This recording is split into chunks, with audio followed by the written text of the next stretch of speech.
This is the Chariot iScrub 26, Chariot 3 iScrub 26. Now, customer states that the staff found these screws, and I'm looking at these as probably, it could be likely that they belong to this particular unit, but looking at all the fasteners that are visible underneath the unit, come across a problem with the vac hose. We need to replace that. There's hospital tape on there, but the same size fasteners could possibly be here, but I don't see which ones that are actually visible or would have come off this unit. Let's go look at the squeegee real quick. I'm gonna actually pull this out a little bit so we can see the rest of the unit. Wow, we have an exhaust hose that's damaged, so we gotta get that replaced. Don't see anything here.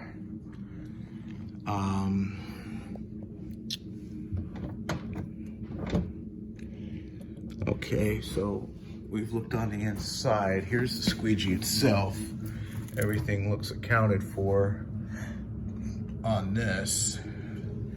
It's not too many, I don't think there's any screws, but yeah, these are what we call carriage bolts because they lock into a plate that's square. Relatively clean, but we got damaged blades.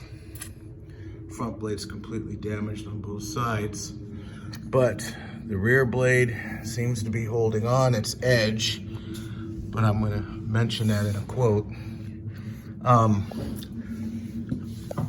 So we're looking on the side, we're on the left side. There's a solution drain hose.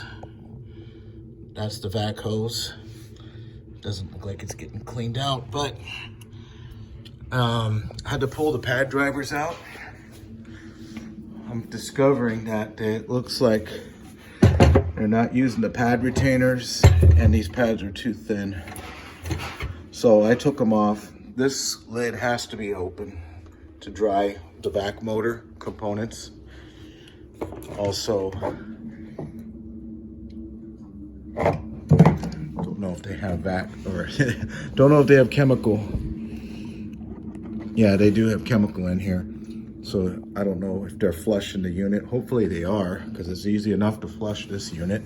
But I did notice that the solution drain hose here is damaged here. It got crushed.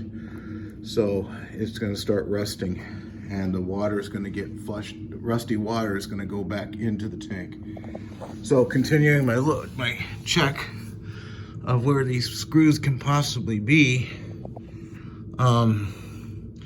it's really hard to tell. I don't even know if those actually do belong to this machine. They could have, the only information I have is that they were found. Don't know where, but I'm trying to do my best to kind of determine where they come from. So I just don't see them.